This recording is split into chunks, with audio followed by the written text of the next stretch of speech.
I was asked, do you have anything that you could bring to the conference that might be relevant or would help? And I said, well, I've got a talk I used to give, and I looked at the PowerPoint, it was 2009. Whoa, that's pretty dated.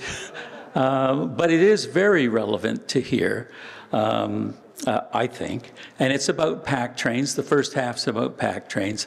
And Cataline, who packed right through Williams Lake and camped out by one of the schools here. Mule shoes have been found outside the school. So hopefully this will be of interest. How did I get into this topic? I was climbing around, don't tell Workmen's Compensation Board, in the industrial shelving in the warehouse where there are bins up off the floor and we have ladders and all of that. And I came across these really weird pack saddles.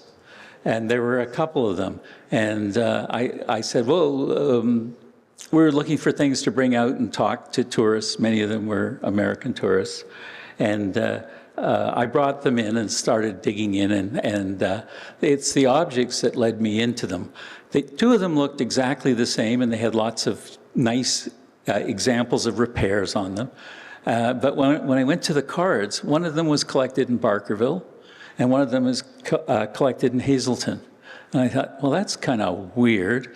And they both had Cataline's name connected to them. And I thought, well, how could they be collected in different places and all of that? So that sort of drew me into it. I would not say I have invented anything new, because the deeper I went into it, the more people who've gone before me I discovered.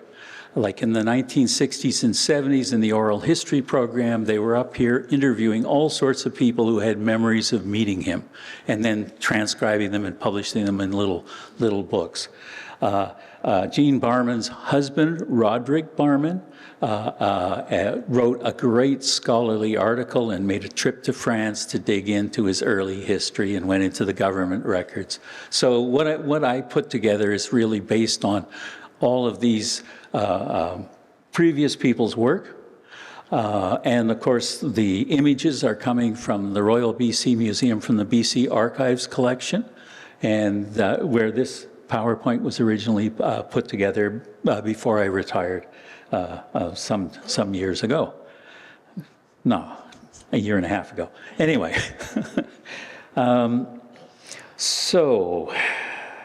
and I found packers really interesting, because I knew about the fur trade and that furs moved around in bales and by canoe and down through horses and all of that. There's a new book out, and it was part of the judging this year. It's by Nancy Anderson, The Hudson's Bay Brigade's Culture, Conflict, and Perilous Journeys of the Fur Trade. So judges get to keep copies of a couple of books that they like, but I decided to not keep any books, because right now I'm giving my libraries away to other groups and people who can use the books, because they served me well in my career. So if you really like this topic, keep an eye out for this book, because she did an awful lot of work. If you want to know about the Hudson's Bay Company, you really have to dig into a lot of microfilm and work your way through to extract information. And what she did is she's extracted every brigade that took the furs down south and what their routes were, and all the arguments over weather conditions, the trails, and all of that. And you can go year by year by year and find out how the trails shifted. So I like the book. But anyway, so I recommend it if you're really into pack train and Indigenous trails. It has some maps, but I don't think you can quite use it to get on your horse and get going and follow it. So, but if you're planning a trip, get a copy, read it, and that's a good starting place. Okay, so pack trains are really about the story of transportation in British Columbia.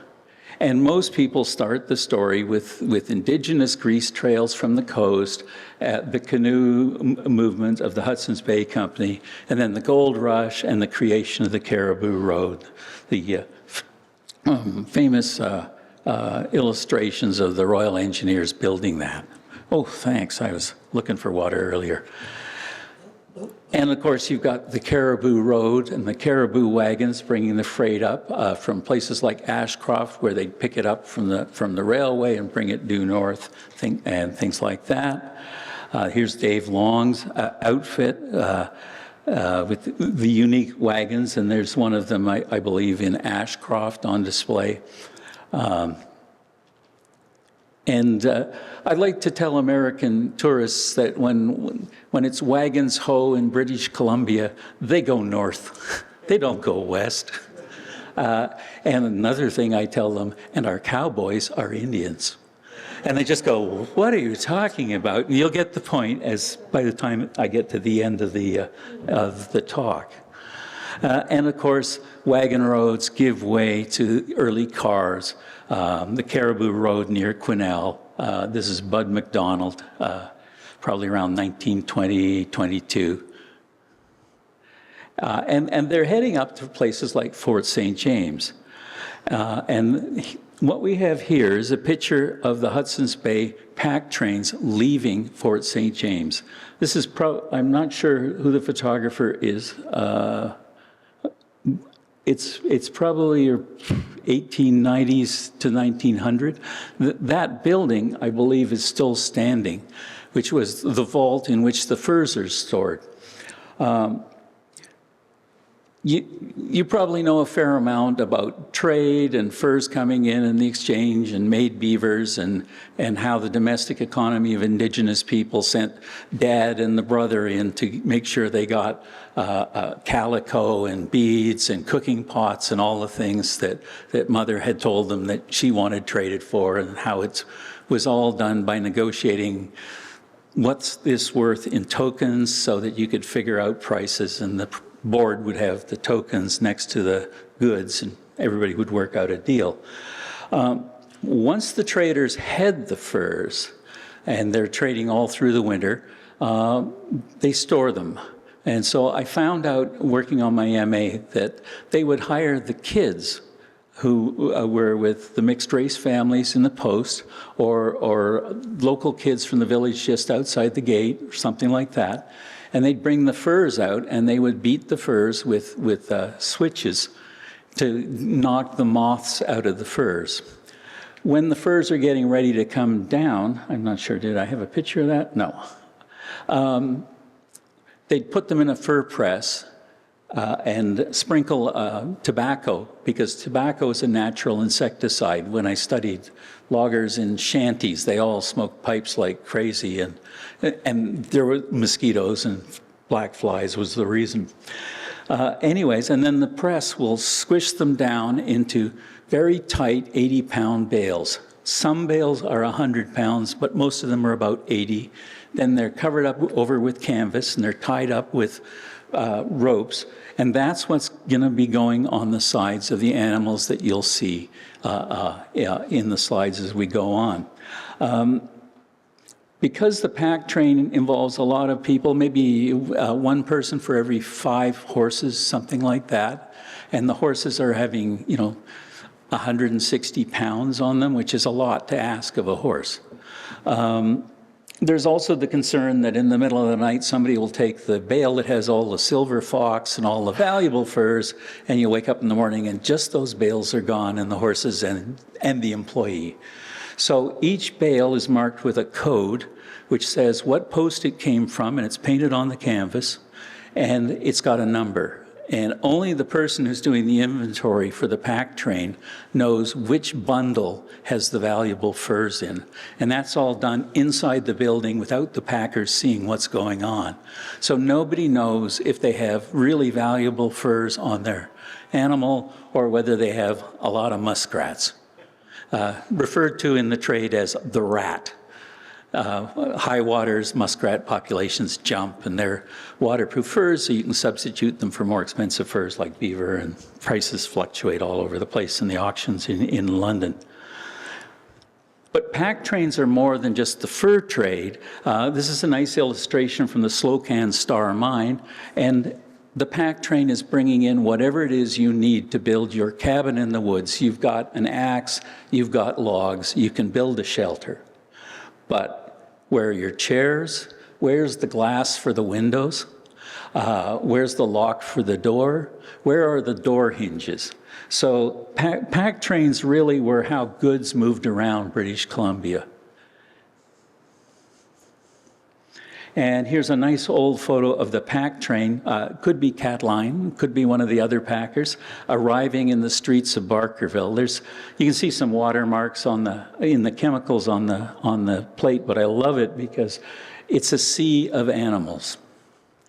And the packing economy, probably 500 animals at least in a season. But the first pack train in with goods with the first case of whiskey or the first case of dry rubber boots for miners who work underground, they get the best price. So the rush among the packers is to be the first one in as soon as the snow is melted enough for a pack train to get through. And at the end of the season, oh, please get me and my stuff out of here. There's a premium on the last pack train out before the blizzard hits. And timing and knowing weather and landscapes is what the game's all about. In between, the stores are filling up with goods and they're not paying as much and they're not getting as much because that first rush of demand after the winter is over. But I've always liked this photo because it's a sea of animals. And if you look carefully at them, you'll see a number of them are mules with the sharp pointy ears going up. You'll also see on their backs, where am I?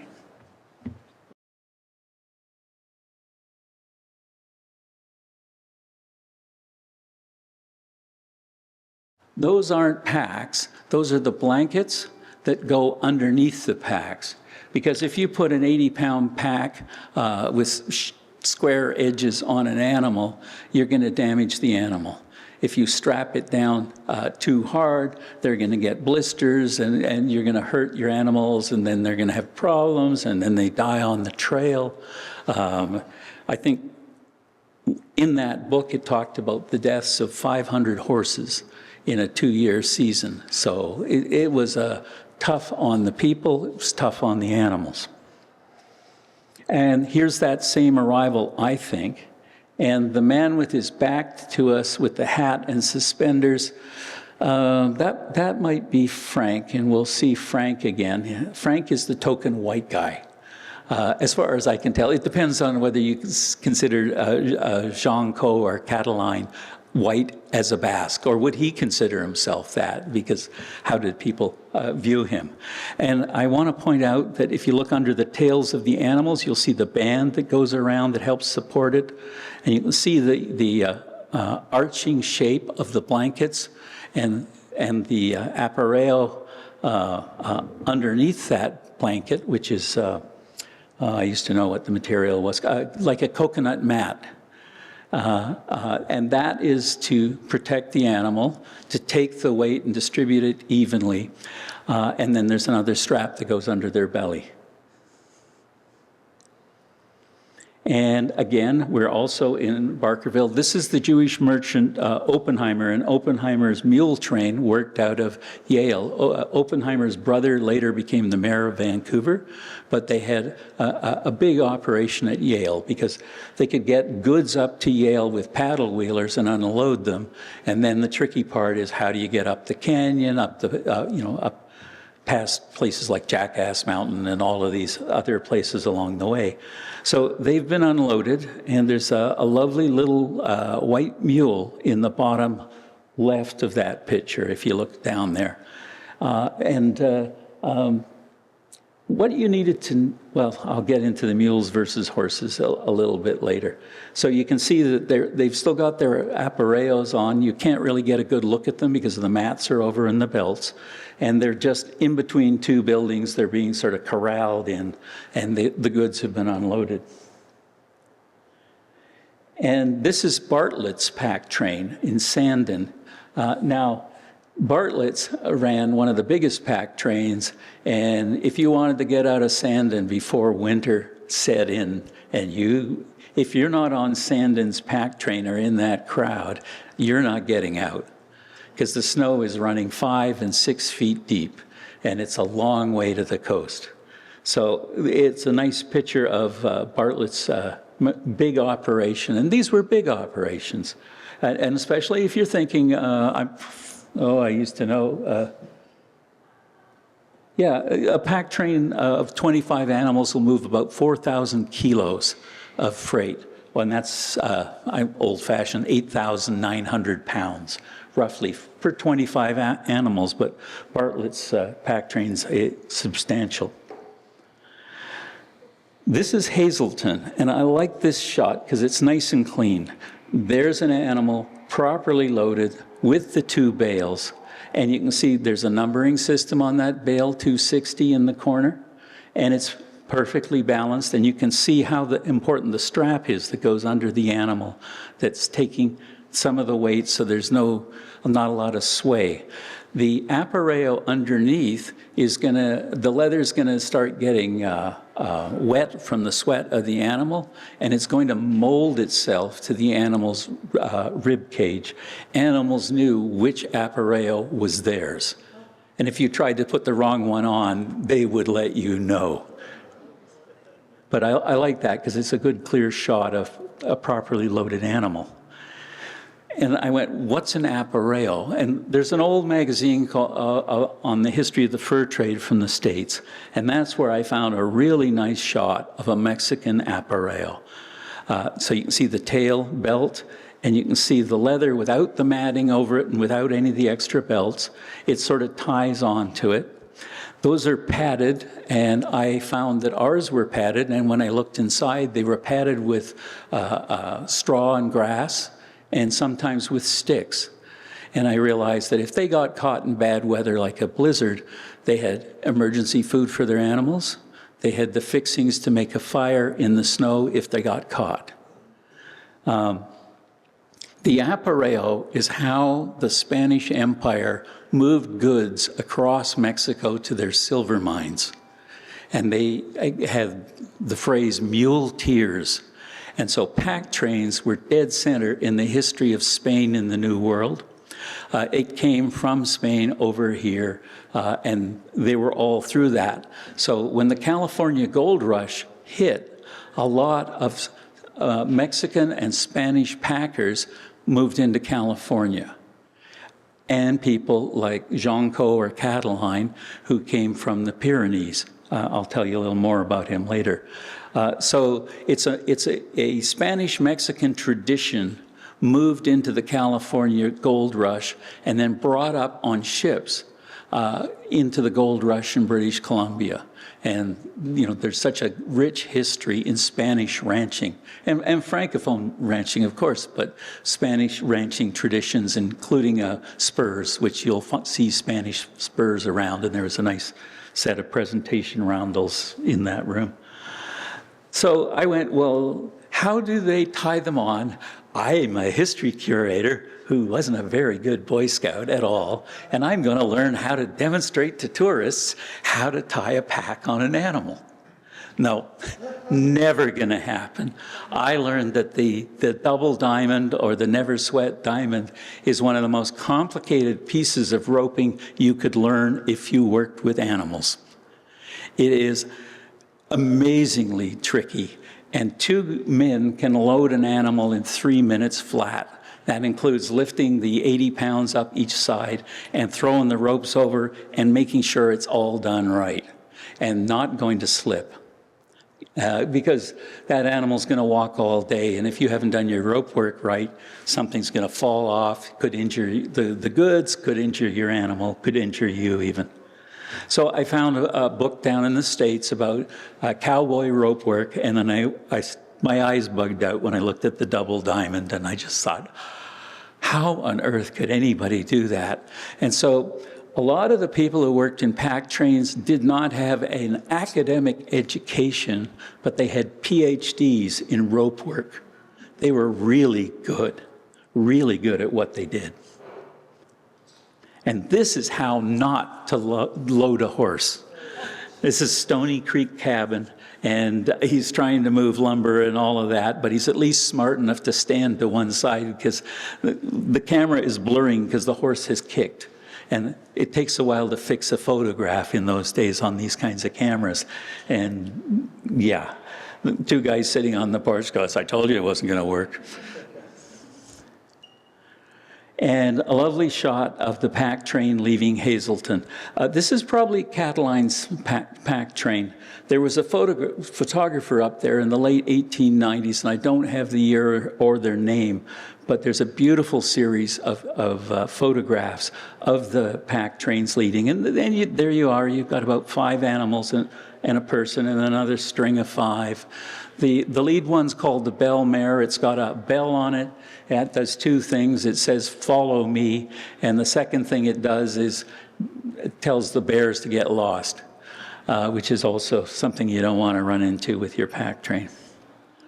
And again, Hazelton, there's a lot of weight there. And you can see that mule, the second mule in the picture. So it's sort of down on the weight. Mules can carry more, they're smaller, but they can actually carry more weight than a horse. Horses, particularly in the early fur trade era, weren't necessarily shoed. They should be, but their hoofs can catch all sorts of diseases and infections. Mules have a completely different structure to their foot, and they're much better if they're walking across rocky ground. So not only are they more rugged in bad terrain, but they carry more weight. So it's really quite interesting. The early fur trade hadn't learned that yet. So if you go through here, it's the story of horses and how the grease trail is too narrow, so they got to widen the trail out with machetes, and not machetes, but things like that, bell hooks, because a grease trail for somebody who's walking isn't going to do the same thing when you've got a lot of horses with a lot of weight and they have to get through. So that book talks a lot about the work that needed to be done on trails and how bad sections that were causing disasters were bypassed and they found a better route and all of that sort of thing. And as I said, you got to know your weather. So these people really understood the weather and the landscape. You didn't want to be caught out there. There was a whole pack train lost going into Barkerville because they were on a cliff, and there was an ice storm, and the animals were tethered together, and over they went over the cliff. They were all lost, plus what they were carrying. So they're catching it kind of close here. The other thing you have to do is your sense of time, I think, in a pack train is different. It's slower because you're not covering, you're covering like 13 or 16 kilometers in a day. You don't want to wear your animals out unless it's an emergency. So you want to stop while it's still light, and when you know there's a good place where you can feed them, take care of them, take all the weight off them, stack everything, have a fire set up, and then sit down and play cards until the light goes down. And then you start again with the cook probably getting up around 4 or 5 in the morning to get everything ready to feed everybody, and then it all starts again. So not only is your sense of time slower, it's also you have to go, I don't like the look of those clouds. I think we better change from going that way to this way because that looks like there's a big storm way over there. By the time we get there, the ford of the river is going to be too high. So I think it's going to add half a day, but we better go this way so we can cross at such and such creek. So they really had a great ecological sense of the weather and the landscapes and the routes. And here's the Caux Trail, and they're fording here. Unlike a car or a wagon roll, you can go anywhere with a pack train. And a pack trail bridge, this is probably around 1910, 1920. It's probably a Ministry of Forest survey, but really they just drop 3 or 4 logs, tie them together, and get the animals across. Or worst case, they quickly make a raft, put the goods on the raft, get that across, and swim the horses across, or the mules. A pack horse gets down, stuck in the mud, and you've got to take care of your animals and pull them out when you're in a bad swampy area. So that's kind of an overview of pack trains. You're probably on the trail for about 2 months if you're coming from trail and heading north. So it's a different kind of way of moving, but it's how all the goods are moved. It's how the entire Barkerville and the gold rush was fed and clothed and got their tools. Years later, I heard about Cataline moving a grand piano and moving a giant roll of wire for a mine.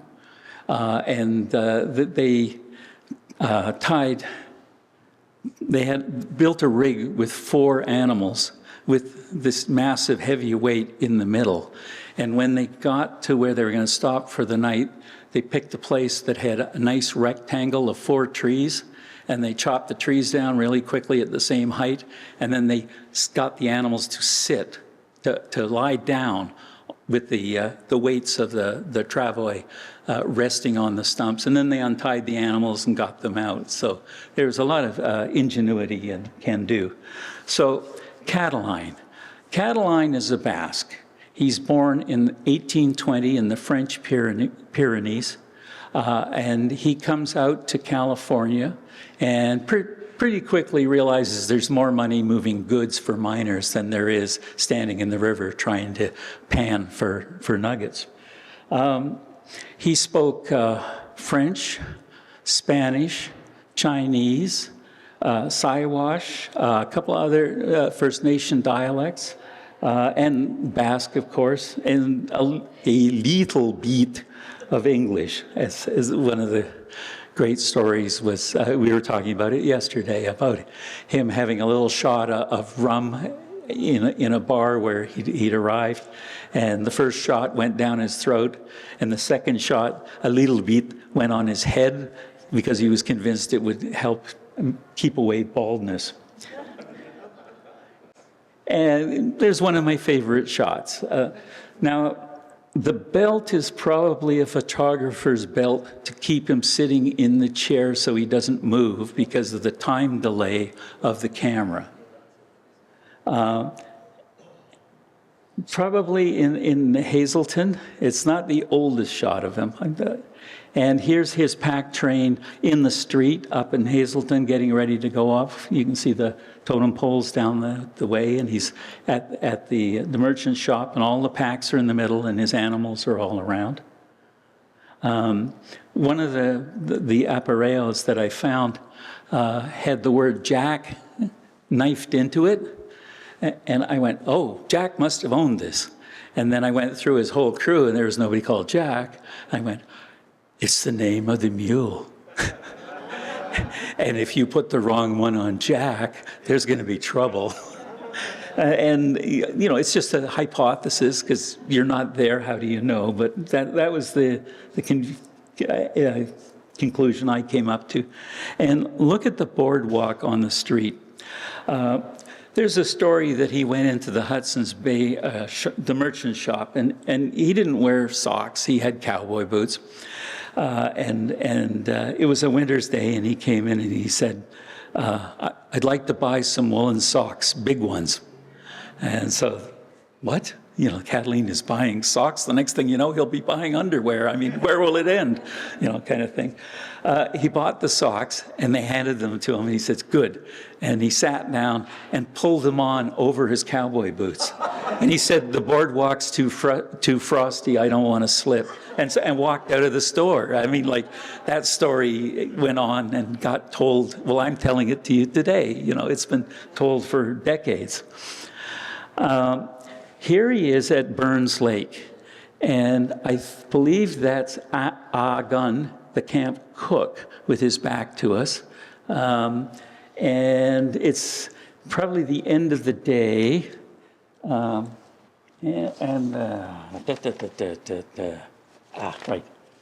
cribbing my mind.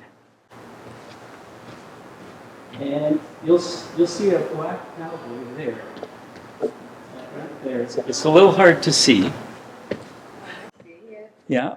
So Dave Wiggins' father was an African-American gold rush miner from the first rush. And his mother was a First Nation woman, name unknown, from around Spuzzum. So Dave was born in BC. And he was the secundo, the Mexican word for my second, but also the person who's in charge of making sure all the leather work on all the animals is up to snuff. Cataline will do the business. He'll take care of the routes and trails and make the decisions. And he'll pay the crew at the end. But the secundo has to make sure that the leather is up to snuff. We don't want anything going wrong with the loads.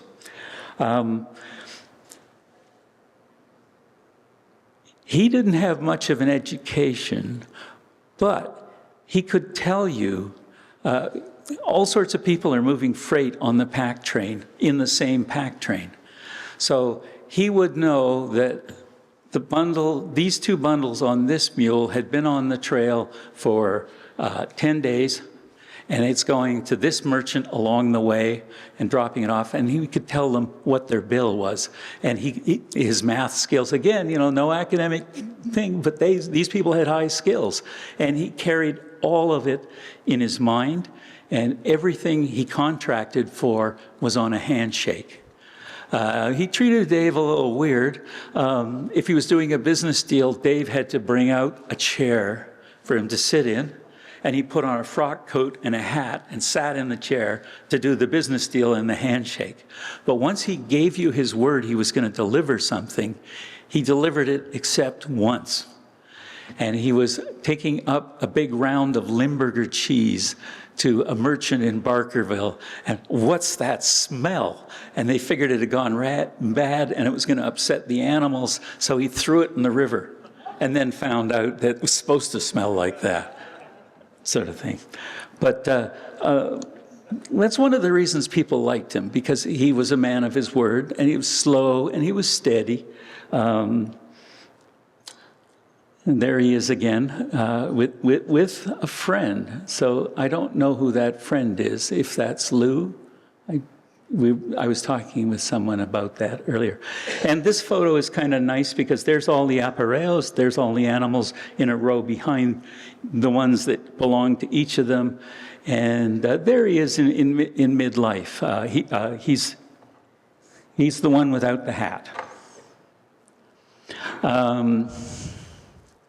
And this one you see all over the place as a postcard. And his real name, Jean Caux, or Cataline, as everybody knew him. And he's down at Harvey's loading up a mule train. He's going to take it to Babine Lake. It's 1897. And let's see who we got here. The fifth half is still on. This is Smith, Mr. the White Line, and I don't know who these two. So he worked on taking pack trains up to Barkerville until the wagon road was ready. Once the wagon road that Douglas was paying for and got into trouble over the contracts was completed, then pack trains couldn't compete. So he moved north. And so he was taking goods up, and he liked Hazelton. Hazelton was pretty nice because the paddle steamers would bring the goods in from the coast, end of navigation, and then he could take things to Fort St. James, Babine Lake. He could take prospectors over to Omanika. He could service the telegraph line that was all red, no American territory, that went from Hazelton due north into the Yukon for the Yukon Gold Rush. And he also escorted some military troops that were sent up there at one point. And there's a better shot of Dave Wiggins with his tobacco pipe in the middle of the animals that he's surveying and all of that. There was a moment when Cataline ran into a few problems in Barkerville. Now, at one time, Judge Begbie was having problems with some American miners, and it was getting a little frosty and all of that. And Jean Caux and his crew backed up Begbie, and the miners stood down. So there was a relationship, and he's the traveling judge on horseback, and everybody knows everybody, particularly the people who move through the territory regularly, like the pack trains. You know, what's the news? What did you hear? You know, because he hears everything and shares. And a merchant wanted to contest some land that Jean Caux had bought, and they argued, he's not a citizen. He's a resident alien, and therefore he's not entitled to own crown land in British Columbia. And so that was the argument that Begbie was going up to the courthouse to adjudicate. But he ran into him on the road before he got to Barkerville. And Barkerville explained, Jean Caux explained his tale of woe, and Begbie said, "Oh, that's absolute nonsense. You are now a citizen of British Columbia." And then he went up to the courthouse, and when the trial happened, and the person said, "He's a resident alien," and Judge Begbie said, "Absolute nonsense. I gave him his citizenship myself." Bam, bam, dismissed.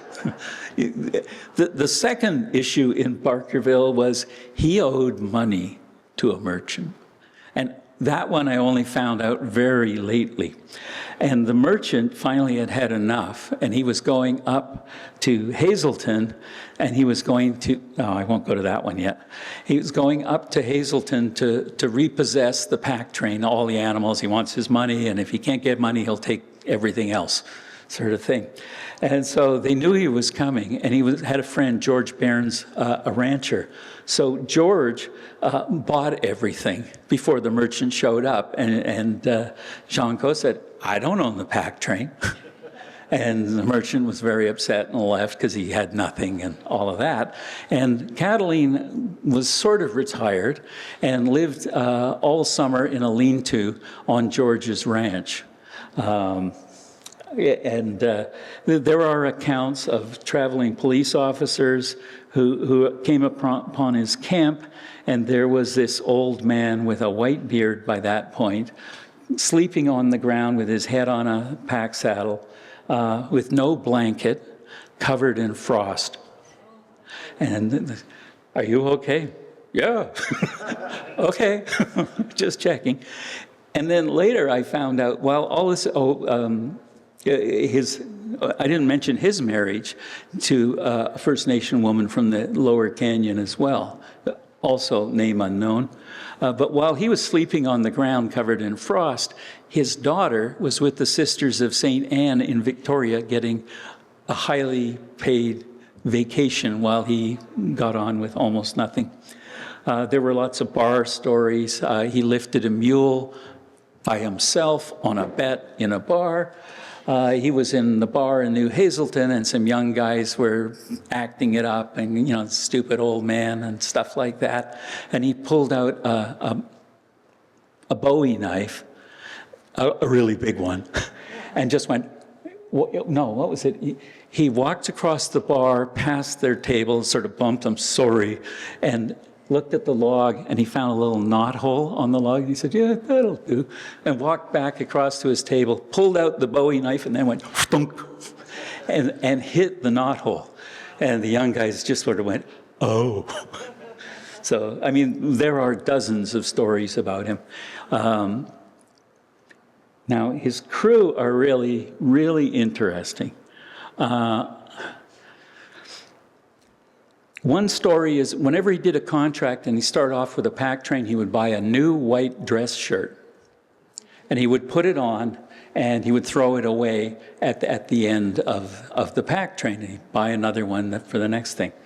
However, when I was talking to some people about this, and some Indigenous people were talking about it, they said, you know, there's a very old tradition that when you go on a dangerous trip, you leave a little piece of clothing behind, just usually a little white strip of cloth or something, just so that the journey goes smoothly and there are no problems and things.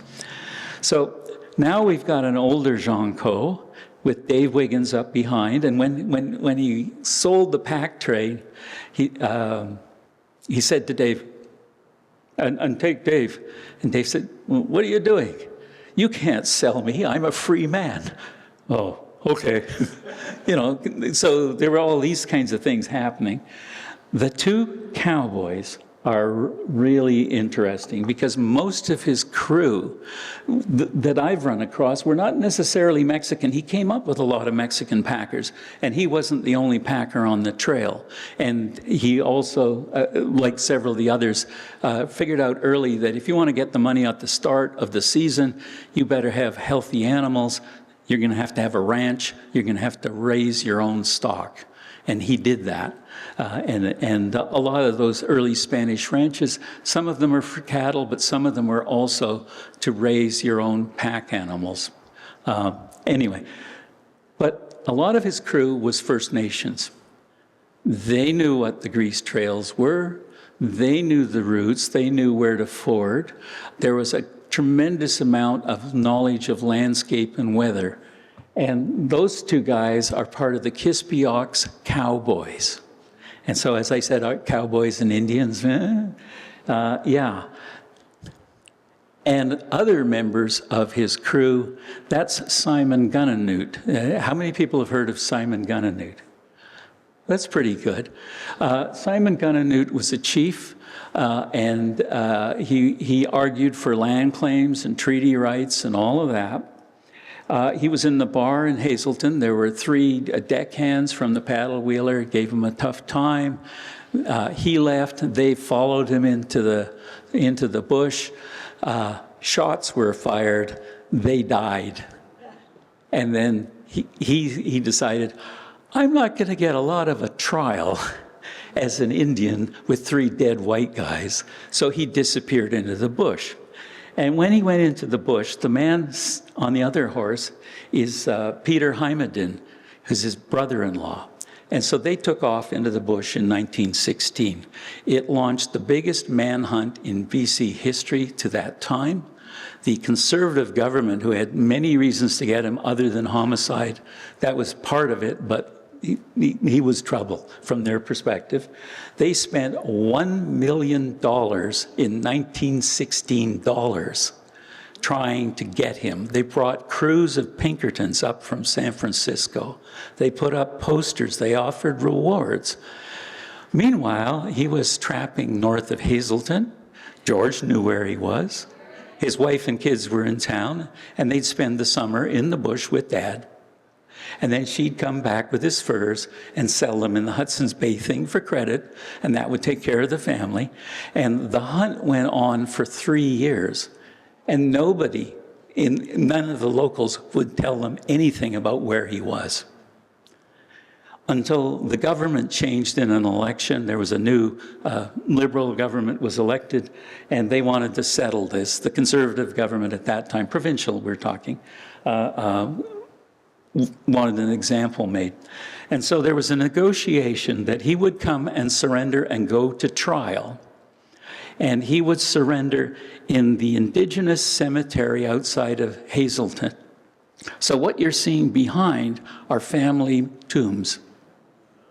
And they don't look like what people think Indigenous cemeteries look like.